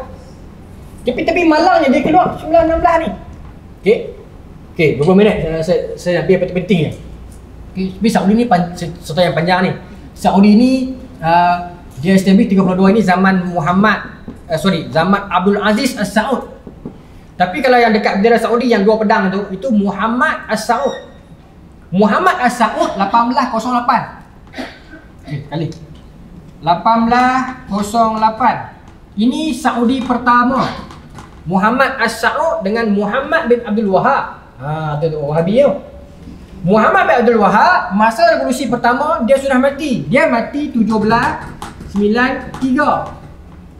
Dia lahir 1703. Plus minus So masa revolusi pertama Muhammad bin Abdul Wahab dah mati dah. Tetapi yang Saudi kedua 1932, Abdul Aziz As-Saud, Muhammad bin Abdul Wahab dah tak ada. Ini zaman British, Lawrence of Arabia. Hari ni kita masuk sekali sejarah tu, padahal dia dua zaman yang berlainan. Saudi tertubuh dua kali. Dapat dekat tak kamera? Saudi tertubuh dua kali. 908 Sultan digulingkan. 1924 Uthmaniyah jatuh. Baik. Saya nak petik satu ya tentang Atatürk ni. Saya nak kembali Atatürk. Bila sebut Atatürk, orang akan bincang tentang mayat Atatürk, bumi tak terima. Itulah kita. Tapi sedarkah kita ada satu sisi baik Atatürk? Satu yang saya nampak. Saya tak kata dia baik, saya sebut sisi baik. Kalau tuan-tuan baca sejarah dia memang zalim lah. Ada undang-undang topi. Tudung tak boleh pakai. Tapi kalau nak pakai tudung juga boleh, dengan syarat pakai skirt. Ni undang-undang dia. Ni memang undang-undang dia. Okey. Azan dalam bahasa Turki dan sebagainya. Memang dia zalim dan memang dia kejam, kita tak nafi. Tapi saya punya style. Sahabat-sahabat saya yang biasa dengan saya ni, orang muda dia tahu style saya. Saya lebih kepada suka kaji dua sisi. Siapa pun orang tu. Jadi sisi baik Atatürk yang saya nampak, bila Atatürk naik di Turki. Masa Atatürk naik, berapa ramai orang Islam sokong dia. Libya awal ke sokong Sanusiah, sebab dia kena teruk dengan temannya. Masa tu Maaf sebut Syed Nursi Badi'un Zaman peringkat awal sokong dia. Tapi akhirnya Syed Nursi tersedar benda tu, yang akhirnya dia ni lah. Masa saya cerita pasal Atatürk ni tahun lepas bulan 1, 26 bulan 1 2018. Saya sebut pasal Atatürk. Saya kata apa? Kadang-kadang bila sebuah kerajaan itu sangat korup, sangat teruk, sangat melampau, kita jangan cepat sangat nak hukum dia. Sebab kadang-kadang selalunya dalam negara Islam yang menggantikan tu mesti lagi teruk. Saya sebut 26 Januari 2018. Sebab saya baca sejarah yang berlaku di Mesir, yang berlaku di Turki, yang berlaku di Mesir dalam zaman Al-Sisi, yang berlaku di Iraq, Saddam Hussein, Nuri Maliki, tu ingat? Daripada sejarah itu saya sebut. Saya kata kita takut nanti yang ganti itu lagi teruk daripada yang digantikan. Saya sebut macam tu. Orang kata ke saya ini, maaf sebut dalam masjid, saya minta maaf. Saya ni apa? B kerajaan, baru kerajaan lah masa tu. Orang kata sini Barisan Nasional. Masa tu belum pilihan raya. Bila saya kata macam tu, orang kata dia ni Ustaz BN rupanya. Geng Najib orang kata ke saya lah kan. Teruk saya kena. Tapi bila orang ambil ceramah saya tu, orang pasang hari ni, orang kata apa? Ni geng PH ni, geng DAP. Nampak ada fitnah akhir zaman. Sedangkan saya sebut based on rentetan je. Terpulang lah nak pasang kat mana. Okay. Tapi itu yang berlaku dalam sejarah negara Islam. Di mana dan bila pun. Tuan-tuan baca Saddam Hussein jatuh, naik. Selepas tu lagi teruk. Bila jatuh Hosni Mubarak. Interval sahaja untuk Gelap mata saja dia naikkan Dr. Morsi. Kemudian Dr. Morsi dijatuhkan, naik lagi teruk. Okey, Libya apa jadi sekarang? Okey, Syria belum tentu lagi. Okey, Tunisia apa jadi sekarang? Baik. Saya nak pergi Arab Spring punya cerita yang berkaitan dengan ni, revolusi ni. Baik, saya lepaskan mana tadi? Ataturk. Baik, Ataturk tuan-tuan. Yang saya nampak sisi baik dia, bukan saya kata dia baik. Bila dia naik, dia tak berperangai macam orang Arab, raja-raja Arab yang berebut-rebut nak jadi raja. Baik Saud, baik di Bahrain, Jordan, UAE semua ni yang berebut-rebut nak jadi raja. Instead of dia establish monarki di Ottomaniyah di Turki, dia naik, dia establish demokrasi, dia meletakkan diri dia presiden. Betul tak? Okey, baik. Kat mana yang baik dia, Ustaz? Oleh kerana Ataturk tak jadi raja, hari ini dunia boleh jumpa Erdogan. Kalau Ataturk letak diri dia raja, hari ini yang merintah Turki adalah anak cucu dia yang macam dia. Itu sisi baik. Mungkin sisi baik dia. Mungkin wa makru wa makrullah wallahu khairul makirin. Dia merancang, mungkin dia rasa dia presiden lagi kemah. Tapi Tuhan campakkan hati dia suruh jadi presiden. Yang akhirnya, siapa sangka tuan-tuan, Turki ni sekular, duduk dalam perlembagaan. Betul tak? Yang pernah pergi Turki dia tahu.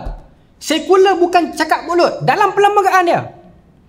Siapa sangka negara macam tu boleh naik keislaman dan macam hari ni, pemimpin dia Islam sampai macam hari ni.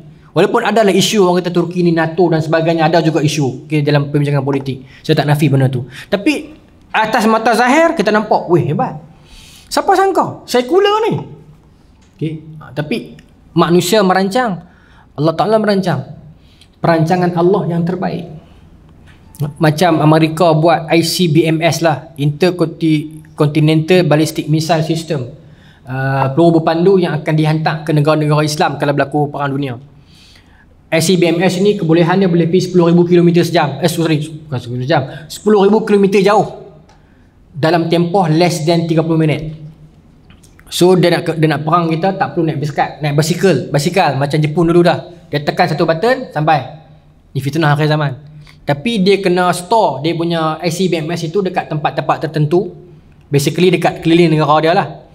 Yang dia perlukan banyak air suling untuk preserve benda tu daripada self explode. Sekarang dunia ada krisis air bersih. So kalau kurang air bersih, dia akan self explode dekat negara dia sendiri. So kalau tu kata manusia merancang, Allah Ta'ala merancang. Perancangan Allah terbaik. Islam masuk dalam perjuangan Islam, kita tak akan rugi. Menang kita dapat kuasa, mati kita dapat syurga. Tak pernah rugi dalam perjuangan Islam. Tapi saya punya pemahaman, perjuangan Islam saya tak sempitkan politik saja. Tuan-tuan yang jadi guru di sekolah, jadi tauke kilang, engineer di kilang ke, chef tukang masak ke, siapa pun tuan-tuan membawa panji Islam. Chef dia pastikan makanan dia bersih untuk anak-anak masa dia makan. Okay. Guru-guru macam matematik sains, dia pastikan anak-anak dia pandai. Tuan-tuan yang di kilang jadi bos ke apa-apa, pastikan pekerja-pekerja semayang dan sebagainya. Setiap orang dia melalui perjuangan agama dalam hidup dia. Kita tak boleh nafikan perjuangan orang lain. Ya? Siapa kita nak kata kita saja berjuang? Orang lain pun berjuang. Kalau kita nak compare diri kita dengan tok siap masjid, kita kalah. Sebelum imam sampai, tok siap sampai dulu. Siap masjid kan. Ustaz-ustaz penceramah, tok imam kadang-kadang peduli tak dengan tai cicak di lantai? Siapa yang nampak? Tok siap masjid. Sebab tu kita tak boleh merendahkan orang lain. Kita nak compare diri kita dengan abang-abang Tenaga Nasional Berhad TNB yang pasang lampu-lampu jalan ni. Kita kalah. Dia menerangi jalan-jalan kita untuk ke masjid, menerangi jalan-jalan kita, memudahkan urusan kita. Kita kalah lama dah. Kita nak compare kita dengan tukang-tukang cuci di Masjidil Haram. Kita kalah.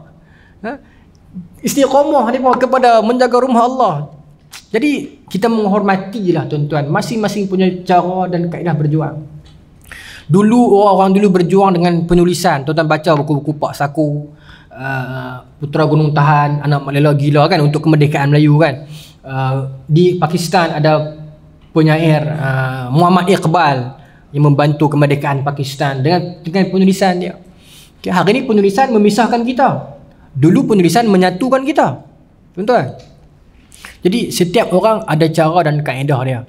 Okay. Begitu juga penceramah, ada yang dia main dengan lawak, ada main dengan teriak, ada main dengan serius, macam-macam kaedah lah hari ni. Okay. Sebab itulah P.Ramlee buat gambar musang berjanggut. Ini undang-undang Kanda yang bikin, Kanda boleh ubah. Musang berjanggut, menteri nikah kahwin. Okay. Macam tak ada kaitan lah. Tapi saya nak beritahu, kita tak tahulah, saya cerita itu saya sedih, saya tak boleh, saya nak fokus yang ni. Saya ada lagi sekarang 11.41, 19 minit. Okay. So itu yang berlaku di tadi Ataturk, itu di Turki. Okay. Selesai Turki. Saudi, saya cerita tadi, macam saya sebut tadi, 32 dia naik. Kemudian dia menuruti apa sahaja yang Amerika buat. Maaf sebut, saya tak anti Saudi, ramai kawan saya Saudi. Tapi fact is fact. Dulu masa berlaku revolusi Iran, kemudian berlaku pengkayaan teknologi Iran. Saya tak silap saya, 2-3 pengkaji politik pernah sebut benda ni. Duduk dalam catatan sejarah. Saya bukan Syiah, tapi berlaku pengkayaan teknologi senjata Iran. Bila kita tak boleh buat senjata untuk lawan dengan mereka, cukup dengan kita buat remote control untuk hack senjata mereka. Ini idea siapa? Ini idea Erbakan yang dia bagi kepada Giorgiani, Menteri Pertahanan Iran masa tu. Sebab tu Iran mengkayakan teknologi hacking system. Kita ingat dalam zaman pasca revolusi, berapa banyak helikopter Amerika jatuh. Masa tu orang yang Syiah dia kata, tengok kehebatan Syiah, Allah Ta'ala tolong. Orang Syiah dia kata macam tu. Orang yang Syiah dia akan cakap macam tu. Macam-macam orang lah dia akan cakap. Tapi orang yang mengkaji politik, mengkaji ilmu akademik, dia faham sejarah ni. Saintis Iran bantu sistem hacking. Tapi selepas itu saintis Iran hilang di mana? Di Mekah. Berapa ramai saintis Iran hilang di Mekah? Saya tak tahu, saya tak kata orang yang suka benda miracle dia kata Allah Ta'ala lesapkan lah kan. Orang yang politik dia kan kata Saudi yang bantu mereka hilang kan. Tak tahulah, saya tak tahu. Tapi itu sejarah, memang hilang. Okay. Sebab tuan-tuan, negara Islam ni kuat tak tuan-tuan? Nak compare kuat, kita tak kuat lah. Jet kita ada 14, jet Amerika ada 20,000. Sorry. Yes, 20,000 masuk dengan drone, masuk dengan helikopter semua. Okay. Saya lupa exact jumlah, tapi plus minus 20,000. Okay. Tank kita ada berapa? 80 kot. Tank mereka ada berapa puluh ribu. Nak lawan susah. Tetapi jet mereka laju-laju. Tapi kita kena ingat, kalau orang Islam tak jual minyak kat mereka, basikal lajak pun boleh potong jet mereka. Okay. Itu point dia. Kita stop jual minyak, tak boleh jalan jet mereka mahal macam mana pun. Sebab Tuhan izinkan mereka nak buat teknologi canggih-canggih, tapi kunci dia ada pada orang Islam. Kita akan tanya, Ustaz, kenapa Tuhan izin? Macam izin Amerika jana ekonomi, Israel jana ekonomi, China kuat, Rusia kuat, pasal apa Ustaz? Orang Islam tak kuat. Tuan-tuan baca sirah Nabi Allah Ibrahim. Ketika mana penduduk kampung dia nak bakar Nabi Allah Ibrahim, apa mereka nak buat? Mereka nak bakar Nabi Ibrahim. Itu point dia, modus operandi. So apa mereka perlu buat? Mereka buka sijil wakaf. Siapa nak wakaf kayu api, siapa nak bagi duit untuk minyak gas, siapa nak sediakan tempat. Ini cerita dalam tafsir. Pasal api yang bila marak tu nanti, burung pun tak boleh terbang dekat atas sebab terlalu marak untuk nak lontar Nabi Ibrahim seorang. And yet Allah Ta'ala izinkan satu demi satu perancangan dia pun. Cari kayu api, jumpa tuan-tuan di padang pasir. Cari penggalak api macam minyak gas hari ni kan, dapat. Kumpul tentera untuk kutip semua kayu api, dapat. Orang Kedah kata pelekat api, orang KL cakap set up the fire. Dia nak set up api tu. Sekarang ada lighter, dulu susah, tapi Tuhan izinkan. Boleh tak Tuhan buat dia cucuh macam mana pun tak menyala api tu? Boleh. Sebab apa? Sebab dia pun nak bakar Nabi Ibrahim ni, tapi Tuhan bagi menyala tak? Tuhan izinkan menyala. Why God? Why? Kenapa Tuhan boleh buat macam tu? Sebab Tuhan nak suruh kita belajar hari ni. Mereka buat semua boleh.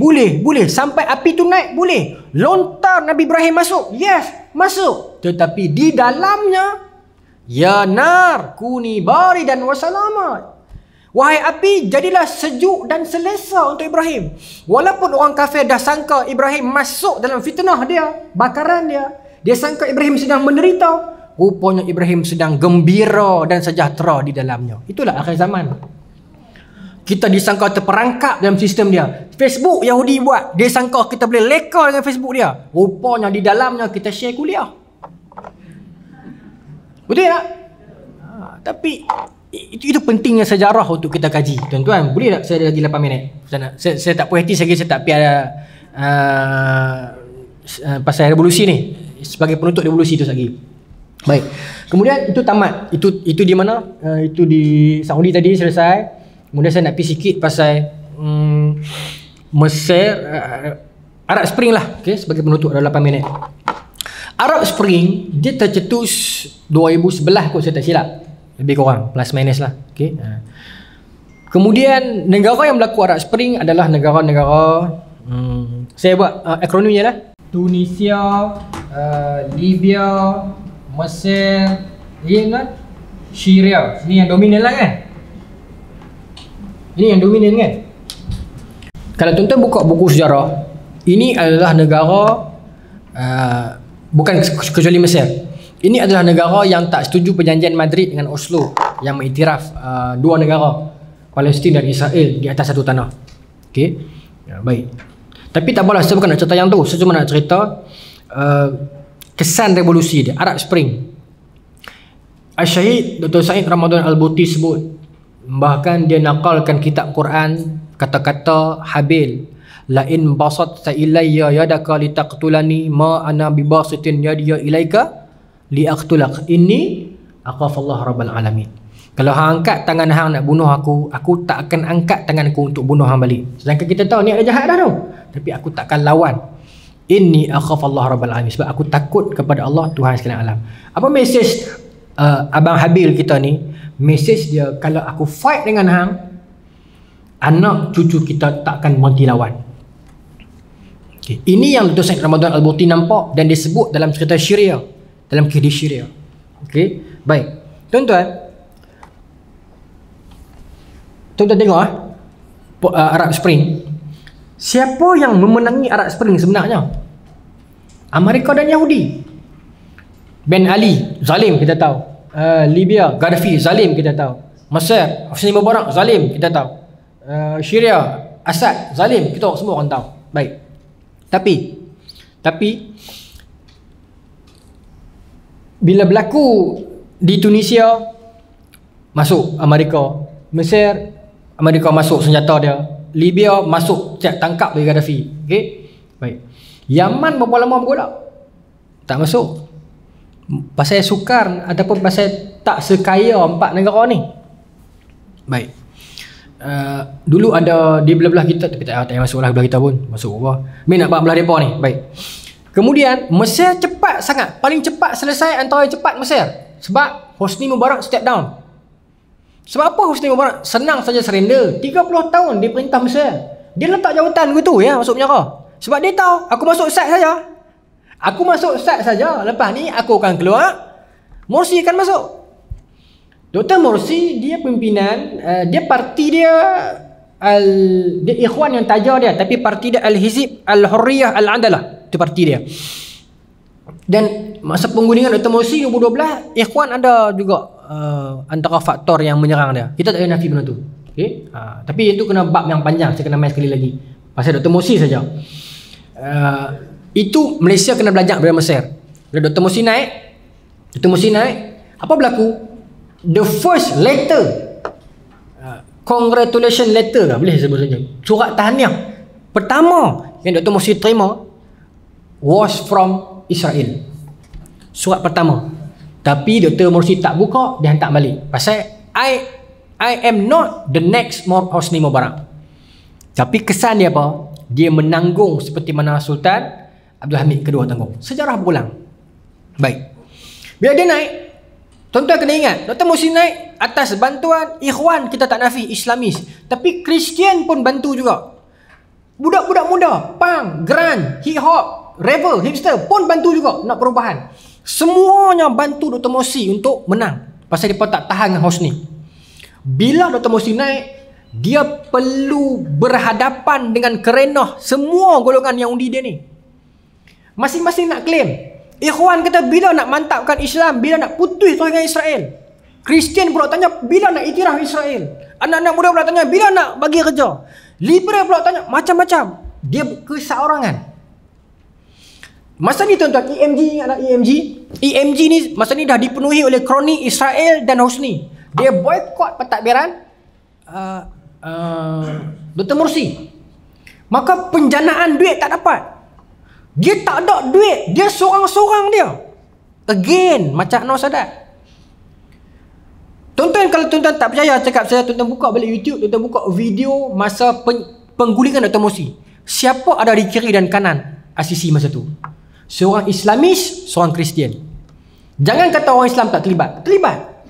Penyakit orang Islam, once dia keluar daripada rejim, dia eager untuk tuntut cepat. Itu penyakit orang Islam. Okay. Dan Dr. Morsi keseorangan. Orang boykot dia. Toke-toke ni semua masih lagi orang Hosni. Maka apa dia boleh buat masa tu? Dia tidak ada jalan lain tuan-tuan, melainkan dia terpaksa berhadapan. Dia terpaksa pi minta dekat IMF. Ini sejarah. Minta loan dekat IMF untuk install balik Mesir. Teruk sangat dah ni selepas revolusi. Toke-toke kroni boykot dia. Maka dia minta pasal dia tak ada laluan lain nak pi. Minta untuk bantu dia. Dan dia yakin dia boleh bayar cepat dengan amanah dia dan pasukan baru dia nanti tu. Tapi the same things happen. IMF letak satu syarat, kami boleh bagi, tak ada masalah, dengan syarat you should be the next Hosni Mubarak. Iman dan takwa dia tolak benda tu. Dia tak terima. Tapi harga yang perlu dia bayar adalah dia digulingkan. Rakyat tak pernah faham dia. Tak mau faham hang susah ke, hang ni ke, apa aku tak mau tahu. Okay. Dan kita ingat zaman Dr. Morsi berlaku penutupan terowong, ingat tak? Terowong Gaza Mesir, dan orang menyalahkan Dr. Morsi. Okay. Saya tak tahulah siapa yang tutup. Saya secara peribadi bila tengok Dr. Morsi punya akhlak, saya tak rasa dia tutup. Tapi berlaku di zaman dia, orang akan tuduh dia lah. Ramai Islamis marah kes tu sebenarnya. Okay. Kristian pula marah sebab tak iktiraf lagi secara rasmi. Baik. Liberal dengan cara dia lah. Baik. Masing-masing tuntut. Okay. Kemudian dia seorang-seorang dia, tak ada duit. Rakyat tak mau tahu, aku nak cepat. Maka akhirnya dia digulingkan, naik ICC lagi teruk lah. The point is, tuan-tuan cuba imagine, kalaulah 2013 itu Dr. Morsi sign juga dengan IMF, dia akan menerima nasib yang sama macam Anwar Sadat. Dunia Islam yang dulu mengangkat dia akan menghukum dan akan mencerca dia. Itu penyakit umat Islam. A point to ponder is, bila dia keseorangan, dia susah, where are those Arab kings? Mana pergi? Dia tak ada duit, tak boleh ke lend sat, bagi duit sat? Ataupun OIC 57 buah negara Islam, tak adakah satu sistem boleh bantu install sat? Zakat simpan buat apa? Ijtihad lah untuk install sebuah negara Islam baru. Tak boleh ijtihad. Anything kita boleh buat. Apa yang kita boleh buat? Kita kaya tuan-tuan. Tapi negara raja-raja Arab lagi seronok beli kelab EPL berbanding nak bantu Mesir. Tuan-tuan bacalah berita bagaimana raja-raja Arab bida plate kereta berapa juta pound. Dia lagi okey bida plate kereta daripada nak bantu Mesir untuk reinstall. Tu saya kata, kalau Dr. Morsi sign IMF, dia akan terima nasib macam Anwar Sadat. Tapi mujak Dr. Morsi kuat iman dia tak terima. Sultan Hamid kedua pun tak terima. Yang silap berterima Anwar Sadat. Tapi itu perancangan Allah nak bagi kita nampak. Kalau terima jadi macam ni, kalau tak terima jadi macam ni. Poinnya, kita still menjadi penepuk tangan, penyokong, pengkritik dan pemuja tanpa pernah menilai apa yang berlaku di dalam sejarah itu. Wallahu ta'ala alam tuan-tuan. Itulah peristiwa sejarah moden akhir zaman Asia Barat yang boleh kita nisbahkan kepada mana-mana negara Islam dunia.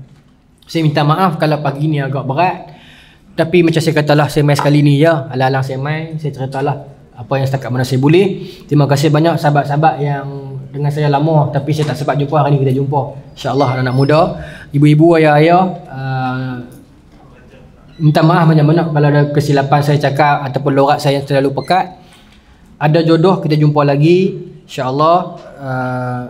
Wallahu ta'ala alam tuan-tuan. Kalau tuan-tuan pernah pergi di kedai-kedai buku, tuan-tuan tengoklah buku-buku saya ada di kedai. Okay, atas label Ibnu Rijal, bukan label lah, atas nama penulis Ibnu Rijal tu buku saya lah. Okay, tuan-tuan support lah. Allah ta'ala alam. Terima kasih banyak. Assalamualaikum warahmatullahi wabarakatuh.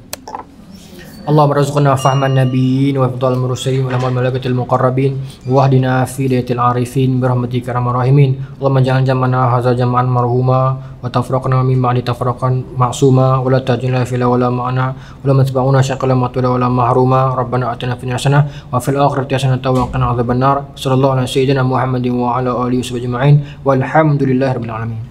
Sekali lagi assalamualaikum warahmatullahi wabarakatuh.